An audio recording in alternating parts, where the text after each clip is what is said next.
राजीव, पता नहीं आप मेरा सवाल सुन पाए थे। मैंने बड़ा लंबा सा सवाल पूछा था। क्या मुझे दोबारा सवाल दोहराने की जरूरत पड़ेगी? क्योंकि मैंने तब ये पूछा था कि अब जब आजादी के 76 साल बाद एक बार फिर देश में लोकसभा चुनाव होने जा रहे हैं और उसमें एक बार फिर सबसे बड़ा हथियार जाति, बीजेपी हो या कांग्रेस, उनको लग रहा है बिना जाति के हम जीत नहीं सकते हैं।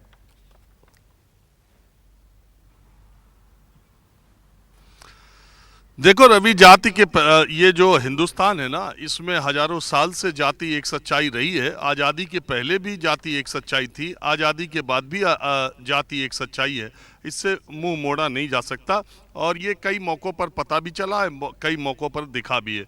जहाँ तक अभी की राजनीति की बात है, जो 2-4 दिन में जाट और सारी बात हो रही है, देखो जब पहलवान बेटियों को जंतर मंतर से उठा के फेंक दिया गया, तब भी उन्हें जाट बेटियां जब कहा गया तो भी गलत था। और उपराष्ट्रपति अगर धनखड़ साहब ये कहते हैं कि मेरी जाति का अपमान हुआ है, तो भी गलत है। और अगर अपमान हुआ है तो दोनों अपमान हुआ है, और दोनों में ज़्यादा कौन हुआ ये सबको पता है और सब लोग इसको समझ भी सकते हैं। राजनीतिक दलों के प्रवक्ता अपनी विचारधारा के हिसाब से बातें रखते हैं और ये रखने का उनका हक है।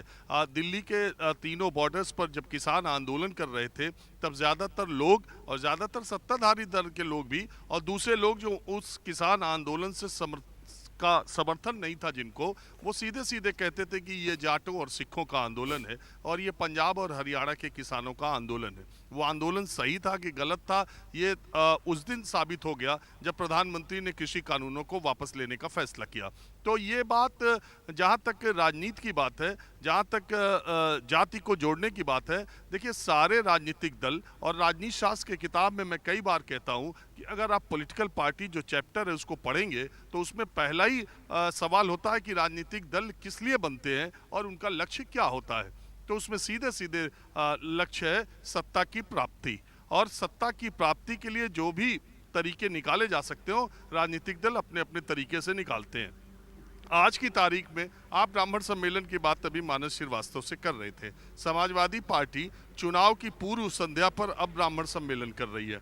आप बताइए कि इसके पहले जब उत्तर प्रदेश में विधानसभा के चुनाव थे, तब मैं express way, Purvanchal express way पर हूँ, लखनऊ के बिल्कुल पास ही हूँ, यात्रा में था, लखनऊ जा रहा हूँ। तो इसी एक्सप्रेस वे के बगल में भगवान परशुराम की मूर्ति का अनावरण अखिलेश यादव ने किया था और उन्होंने कहा था कि गांव-गांव परशुराम की और ज़्यादातर जगहों पर परशुराम की मूर्ति लगाएंगे। आप बताइए कि उस घटना के बाद और आज की घटना के बीच में ब्राह्मणों को जोड़ने के लिए अखिलेश यादव ने क्या क्या प्रयास किए और कितने बार वो इस तरह का सम्मेलन कर पाए। अब चुनाव आया है तो अलग अलग जातियों की बात, अलग अलग सम्मेलन की बात, इन्हीं जाटों में जो अब बात हो रही है कि इस गोत्र के जाट अब गांव में घुसने नहीं देंगे फला पार्टी को, तो ये जो है अपने अपने तरीके से सब जोड़ घटाना किया जाता है जातियों में। और उत्तर प्रदेश और बिहार की राजनीति हमेशा से जाति के इर्द गिर्द घूमती है।